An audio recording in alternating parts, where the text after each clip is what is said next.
அனைவருக்கும் வணக்கம். இன்றைக்கி நான் என்ன செய்ய போகிறேன்னா, பீர்க்கங்காயில் உப்புமா, ரவா உப்புமா பீர்க்கங்காவில். இது நல்லாயிருக்கும். இது உடம்புக்கு நல்ல சத்தானது. பீர்க்கங்காய் உடம்புக்கு ரொம்ப மிகவும் சத்தானது. இதுக்கு தேவையான பொருட்கள் என்னென்னு பாருங்கள்.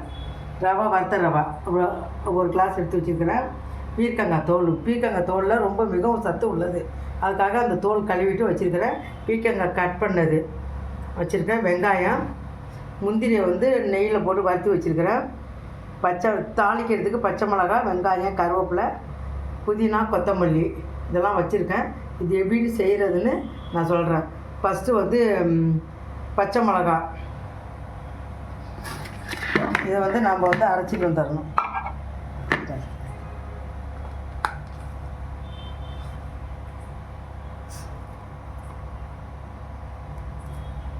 பச்சை மிளகாய், ஒரு துண்டு இஞ்சி, பீர்க்கங்காய் இந்த தோல் இருக்குல்ல அதையும் போட்டுக்கணும். அதில் தோல், வெங்காயம் கொஞ்சம் கட் பண்ணி வச்சுருக்கிற பீர்க்கங்காய்,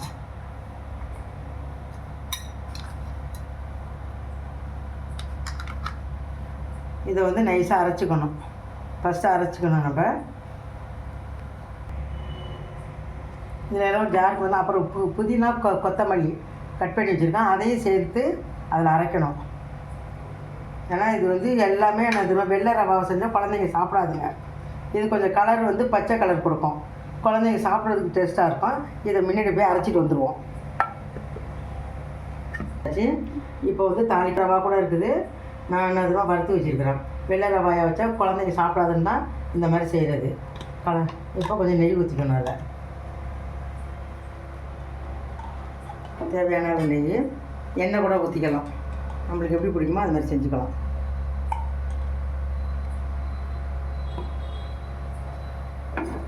நெய் ஊற்றிக்கிட்டா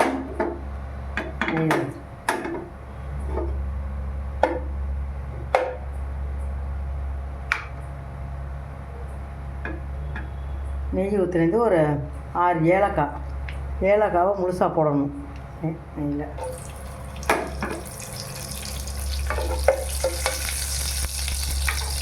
முழுசாக போடணும்.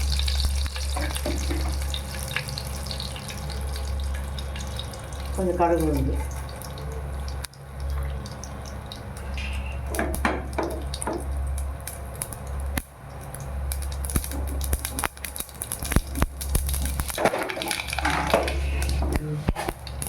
வெங்காயம் போடலாம்.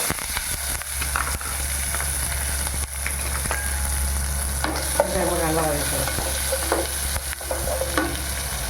வெங்காயம் நீட்டமாக பச்சை மிளகா போட்டிருக்கேன். ஏன்னா குழந்தைங்களுக்கு சின்னதாக போட்டோம்னா அதுங்களுக்கு தெரியாது, காரம் அதிகமாக இருக்கும். பெருசாக இருந்தால் வேண்டாமே எடுத்து தூக்கி போட்டுருவாங்க. அதுக்காக நீட்டமாக போட்டுருக்கேன். பச்சை மிளகா நல்லா வதக்கி போட்டுக்கலாம். இதோட கொஞ்சம் உப்பு போட்டுக்கலாம். உப்பு போட்டு வதக்கினோம்னா சீக்கிரம் ஆகணும்.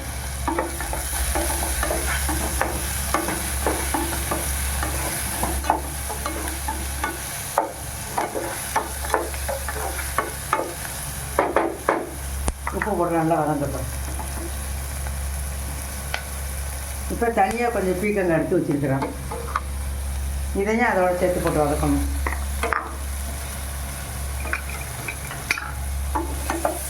பீர்க்கங்காவில் அவ்வளோ ஒரு சத்து இருக்குது. பசங்களுக்கு வெள்ளையாக கொடுத்தா சாப்பிட மாட்டாங்கன்னா இந்த மாதிரி செஞ்சோம்னா பச்சை கலராக இருக்கும். சாப்பிட்றதுக்கு அதுங்களுக்கு ரொம்ப பிடிக்கும்.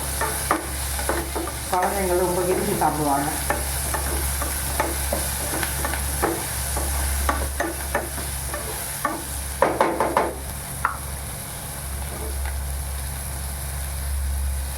நல்லா வதங்கி வரட்டும்.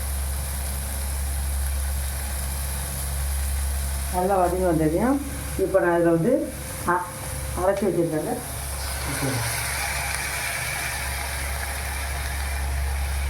இதில் பச்சை வாடை போகிற வரைக்கும் கிண்டி விடணும்.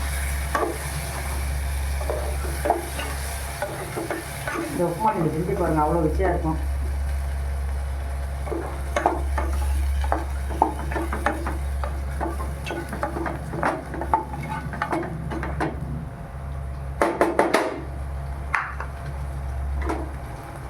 லைட்டாக வரப்போம். இது லைட்டாக மஞ்சத்தூள் போட்டுக்கலாம். அதில்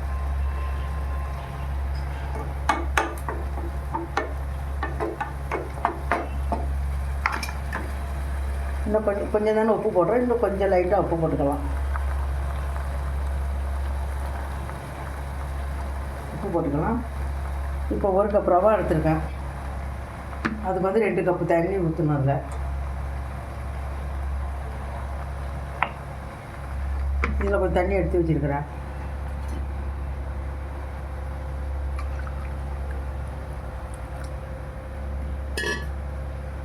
ரவாவும் இதிலே போட்டுருங்க.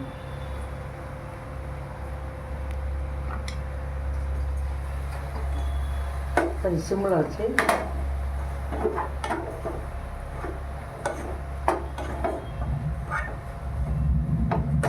கிண்டுங்க. இதில் வந்து அளவு தண்ணி 1க்கு 2 தண்ணி ஊற்றணும்.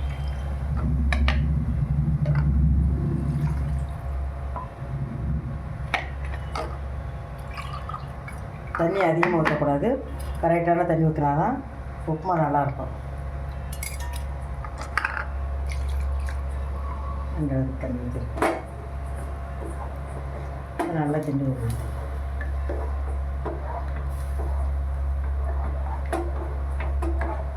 இந்த மாதிரி செஞ்சிங்கன்னா பார்க்க கலர் நல்லா இருக்குது. குழந்தைங்க ரொம்ப நல்லா விரும்பி சாப்பிடுவாங்க.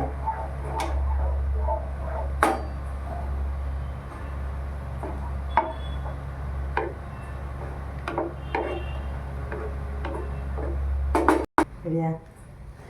இப்போ நல்லா கெட்டியாகிடுச்சு. இப்போ வந்து ஸ்டவ் ஆஃப் பண்ணிவிடுவோம். ஸ்டவ் ஆஃப் பண்ணிவிட்டு நல்லா கிண்டதே நல்லா ஆயிடுச்சு. இதுலேயே வந்து வறுத்து வச்ச முந்திரி